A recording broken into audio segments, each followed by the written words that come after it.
Assalamualaikum warahmatullahi wabarakatuh. Waalaikumsalam warahmatullahi wabarakatuh. Perkenalkan, nama saya Puji. Saya petugas kesehatan Puskesmas Perawatan Lasung, dan di sini sekaligus saya menjadi fasilitator ibu-ibu kader pada pelatihan hari ini. Nah, judul kita kali ini yaitu pemeriksaan tekanan darah. Tujuan pembelajaran hari ini yaitu ibu-ibu kader nanti dapat melakukan pemeriksaan tekanan darah. Dalam hal ini yang harus kita perhatikan pertama-tama yaitu untuk kesiapan alatnya, kemudian teknik pemeriksaan darah itu sendiri. Apakah ibu-ibu kader di sini sudah tahu atau pernah melakukan pemeriksaan tensi darah? Belum ya. Langsung saja di sini di hadapan saya sudah ada alat-alat untuk tekanan darah. Oke, yang pertama ini alatnya apa, Ibu? Alat tensimeter ya, Bu ya. Nah, yang harus kita perhatikan yang pertama yaitu adalah baterainya. Nah, kita pastikan baterainya ini adalah masih bagus, masih hidup, atau sudah apa itu namanya, yang betagar, biar orang Banjar itulah. Nah, itu. Kalau misalnya baterainya sudah bagus, sudah terpasang dengan benar, kemudian setelah baterai terpasang dengan rapi, kita jangan lupa memasang alat ininya, mansetnya. Nah, kemudian kalau misalnya sudah kita pastikan terpasang dengan baik, kemudian kita nyalakan tombol on off-nya di sini ya, Bu ya. Kemudian kalau sudah bisa kita gunakan. Nah, sebelumnya saya minta dari ibu-ibu kader salah satu maju ke depan, Ibu. Ya, dengan Ibu siapa, Bu? Ibu Noni ya. Nah, sebelum diperiksa, kita harus menggunakan handscoon. Ini adalah salah satu APD kita untuk menghindari sesuatu yang tidak kita inginkan, Ibu ya. Setelah kita memasang sarung tangan atau handscoon ini, kita minta pasien untuk duduk secara tegak ya, secara tegak dan rileks. Kemudian kita lihat pasiennya apakah dia memakai baju pendek atau lengan panjang. Nah, kalau misalnya lengan panjang, diusahakan untuk dising-singkan dulu, Bu. Itu ya, nggak bisa ya. Oke, kalau nggak bisa kita anggap sudah bisa aja, Bu ya. Kemudian kita akan memasukkan mansetnya ke dalam lengan si pasien. Kita pastikan untuk dipasang rapi. Nah, kemudian kalau sudah begini, kita lihat dulu, posisikan untuk rileks. Posisikan pasien untuk rileks. Oke, rileks ya, Bu ya. Kemudian tangan ini ditengadahkan ke atas dan posisi mansetnya sejajar dengan jantung pasien. Nah, kalau misalnya sudah kita pastikan semuanya, kita menekan tombol yang ada di layar tensimeter ini. Oke, kita tunggu hasilnya. Hasilnya ini akan keluar kurang lebih selama 1 menit ya. Di sini tertera 153/104 hasilnya. Sampai sini paham, Ibu? Ada yang ditanyakan? Paham, Bu, tidak ada. Paham ya. Oke, kalau misalnya sudah paham, saya ingin bertanya sedikit, Ibu, mengulang yang sudah kita lakukan tadi ya. Ini tadi namanya apa, Ibu?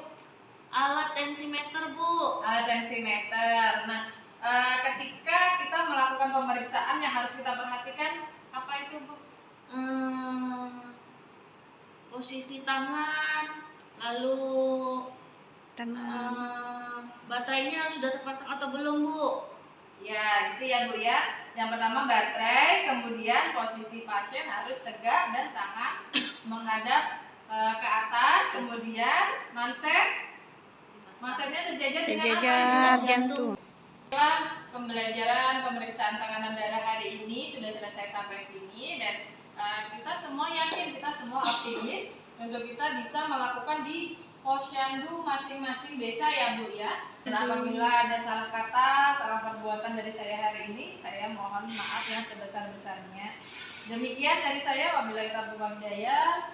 Wassalamualaikum warahmatullahi wabarakatuh. Waalaikumsalam warahmatullahi wabarakatuh. Oke. Selamat pagi, salam sejahtera buat kita semua. Pagi. Selamat datang Ibu-Ibu Kader di Puskesmas Perawatan Langsung. Perkenalkan, nama saya Dr. Ramayanti Tulang Banua. Saya bertugas di Puskesmas Langsung ya Bu ya.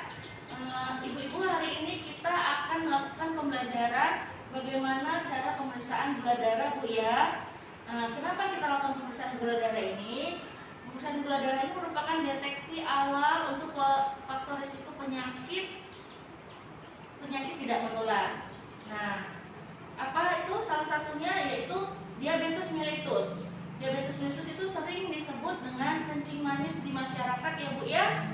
Oke Bu, mari kita lakukan pemeriksaannya. Ada yang bisa menjadi relawan kah untuk diperiksa? Oke Ibu, mari Bu. Ibu-ibu, sebelum kita melakukan pemeriksaan gula darah, kita harus menggunakan hand sanitizer ya Bu ya.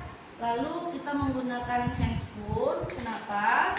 Karena pemeriksaan ini termasuk pemeriksaan yang infeksius.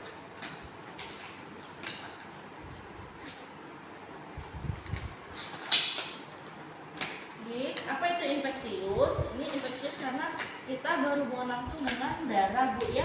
Jadi ada bisa dapat menularkan penyakit ya, penyakit menular. Baik, setelah kita menggunakan hand spoon, sebelumnya saya tanya Ibu, ini alat apa Bu? Ini glukometer. Alat ini yang kita gunakan G. Nah, alat ini kita cek dulu Bu sebelumnya, apakah alat ini baterainya ada atau masih hidup ya. Nah, ini hidup ya Bu ya.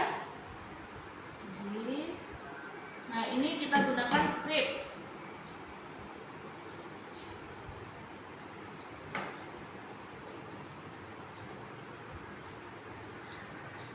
Ini lensa ya.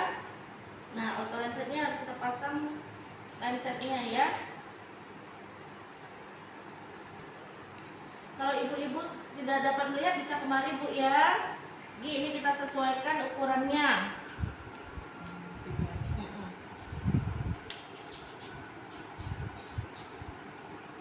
Ini kita ambil kapas alkoholnya Bu ya.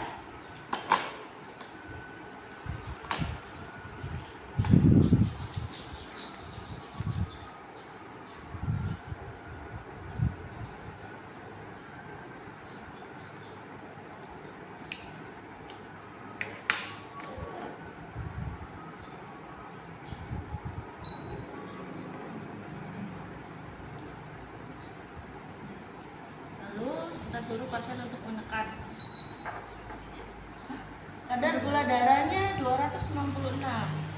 Oke. Nah, ini termasuk sudah tergolong diabetes ya, karena kadar gula darah sewaktu itu di bawah 200. Nah, kalau gula darah puasa itu di bawah 90. Oke, ibu-ibu sudah paham? Ibu-ibu sekalian sudah paham? Bu, terima kasih Bu Kadar. Jadi sampahnya kita masukkan ke dalam banyak ya.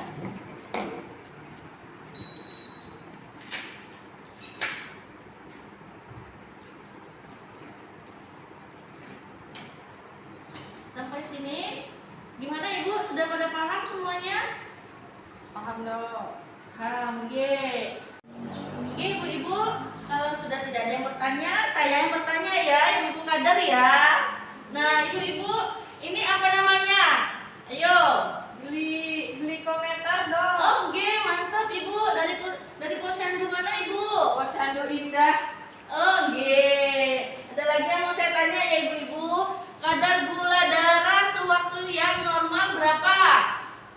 Di bawah 200. Oke, ini Ibu dari puskesmas mana? Puskesmas Batu Bahalang. Oke, tepuk tangan buat seluruh kader ya yang sudah mewakili ya Ibu Batu Balangan ya.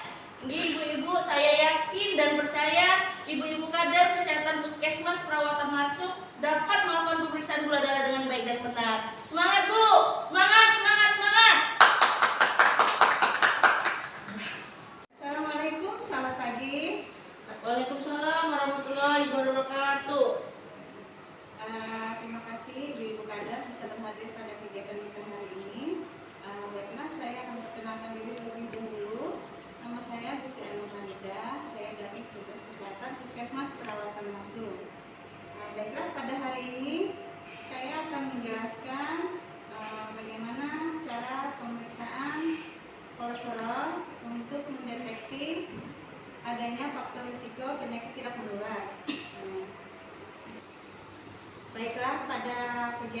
ini saya akan menjelaskan bagaimana cara pemeriksaan kolesterol untuk mendeteksi adanya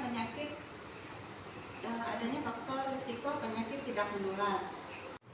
Baiklah, pada kegiatan kita hari ini saya akan menjelaskan bagaimana cara pemeriksaan kolesterol untuk mendeteksi adanya faktor risiko penyakit tidak menular. Tentu saja, sebelum melakukan pemeriksaan kita cuci tangan terlebih dahulu, atau kalau lebih jauh kita pakai hand sanitizer.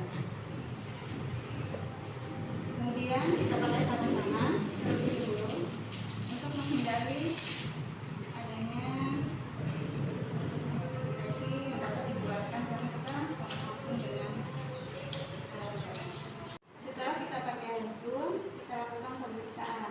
Ibu-ibu kader ada yang mau bersedia untuk diperiksa kolesterolnya? Ya, silakan.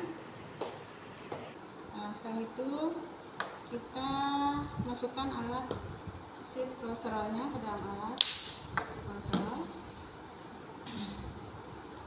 Kita pastikan alatnya nyala. Masukkan alat lancetnya ke dalam auto lancet.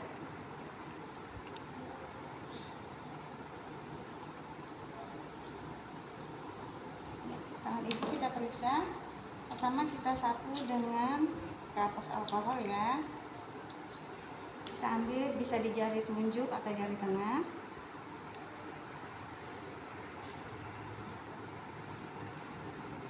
Kita tusuk ibu jari dengan tegak lurus.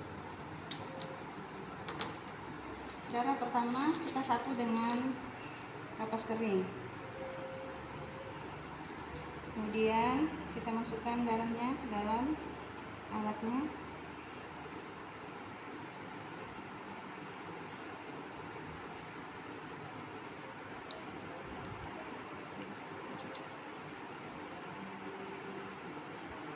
Nah, ini banyak ya untuk pemeriksaan kolesterol.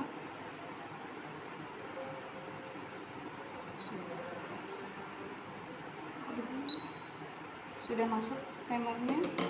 Nanti darah dimasukkan cukup, kita suruh tekan ya, ini ya darahnya. Kita tunggu hasil.